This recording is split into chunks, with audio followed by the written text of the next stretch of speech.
he should bring everything he has now, just go for an all-in attack. There's not really much he can do, and Lin knows this, and so he's immediately moving into upkeep. Because he knows if he can win the next battle, he's won it overall. It doesn't matter about his future income. He does actually have 200 gold. Oh, he's actually bought something at the shop just to sort of supplement that, because he has no use for gold anymore.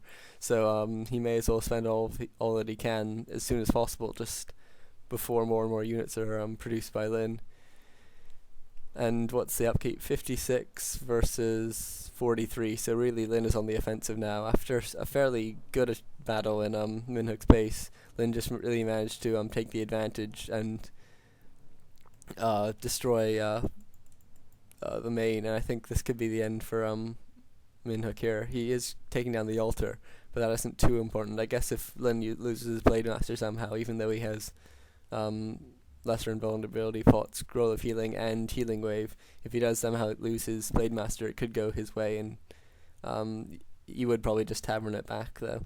So speed scrolling in now, lots of Spirit Link, and constantly re-Spirit Linking whenever something is dispelled, immediately ensnaring the Kodo Beast. That's so important, because if they eat one of your units, that's like the highest DPS ever, basically. And so it's so important to just constantly ensnare Kodos.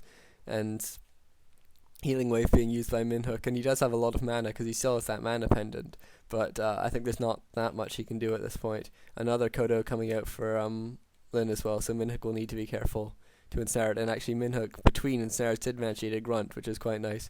And Mynhyuk's also being revealed now, so not the best situation for him, but Blade Master getting quite low and needs to be Healing Wave more often, I think. But Lin really sort of on the offensive now. Mynhyuk doesn't have much left, and I imagine we're going to be seeing GG any second now.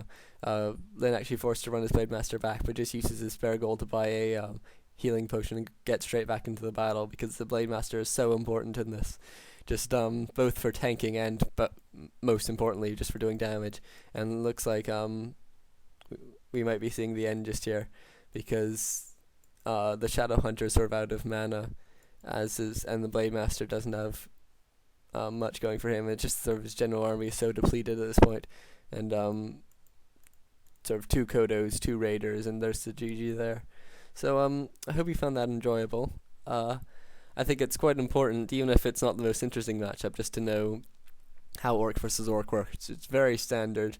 There's really sort of one standard build order for pro games, and you rarely see deviations on it, or at least deviations beyond one standard deviation. It's generally all set down. You sometimes see sort of a Spirit Lodge being built before a barracks, or before a bestiary or something, but it's always pretty much the same, and the final battles tend to be fairly similar, with a couple Kodo Beasts thrown in just for the extra damage and for the extra threat.